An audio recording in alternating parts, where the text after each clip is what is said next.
பொதுவாவே ஆத்மகாரகனான சூரிய பகவானும், மனோகாரகரான சந்திரனும் ஒரே ராசியில சந்திக்கும் நாள் தான் அமாவாசை திதி.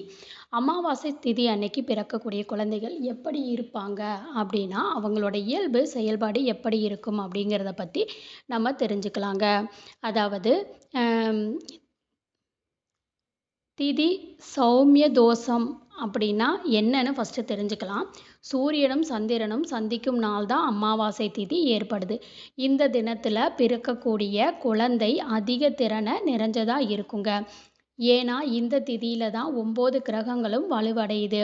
அதே மாரி இந்த திதி சௌமிய தோஷம் அப்படிங்கிறது ஜோதிட அடிப்படையில ஒரு குறிப்பிட்ட திதியில ஒரு குழந்தை பிறந்தால் அந்த திதியில் சில கிரகங்கள் வலுவிழக்கும். அந்த திதிக்கு பெயர் தான் திதி சௌமிய தோஷம். ஆனா சூரியன், சந்திரன் இணைந்திருக்கும் அமாவாசை திதியில்தான் திதி சௌமிய தோஷம் இருக்காதுங்க.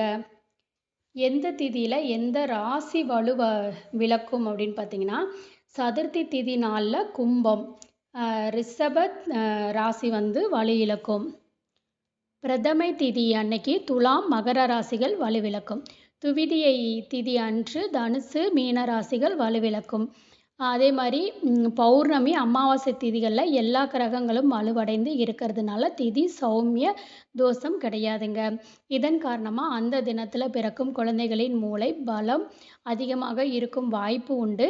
வாய்ப்புக்காக காத்திருக்காமல் அதை உருவாக்கக்கூடிய நபராக இருப்பாங்க.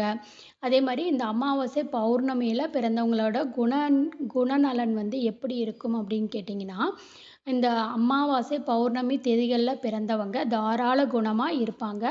அவங்களோட சுயநல சிந்தனை இருக்காது. அவங்களோட திறமைகள் மற்றவங்கள அங்கீகரிக்க மாட்டாங்க அப்படின்னாலும், அதுக்காக துவண்டு விடாமல் தங்களை ஒரு அரசனாக இல்லைன்னா தலைவனாக்கி கொள்ளக்கூடிய முயற்சியில் எப்போதும் இருப்பாங்க.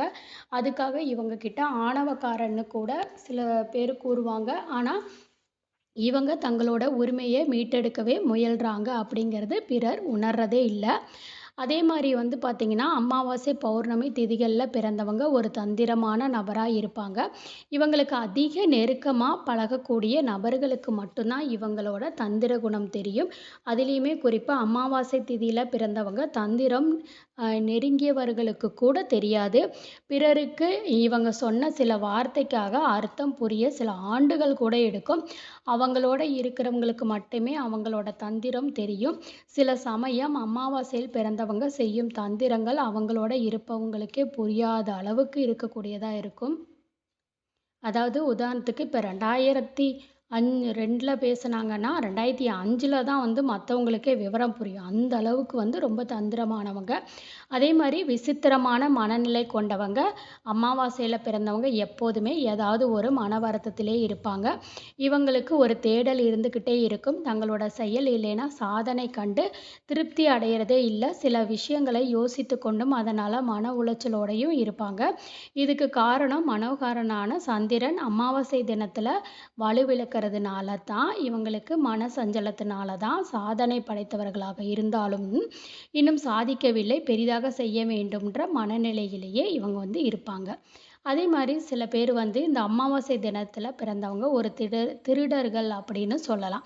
ஆமாங்க, இவங்க பிறரோட மனதை திருடுவதில் வல்லவங்களாக இருப்பாங்க.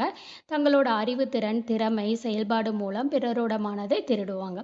இவங்க ஒரு முடிவை எடுத்து விட்டால் அதில் உடும்பு பிடியாக நிலைச்சிருப்பாங்க. அதே மாதிரி இந்த சந்திரன் வந்து வலுவிழந்து இருக்கிறதுனால இவங்களோட காதல், திருமண வாழ்க்கை வந்து பார்த்திங்கன்னா நல்ல வாழ்க்கை துணை அமைந்திருந்தாலும் அவங்க இன்னும் நல்ல கணவன் இல்லைன்னா மனைவி அமைந்திருக்கலாம்னு நினைப்பாங்க. எவ்வளவுதான் ருசியான உணவை உண்டாலும் அதில் திருப்தி அடைய மாட்டாங்க.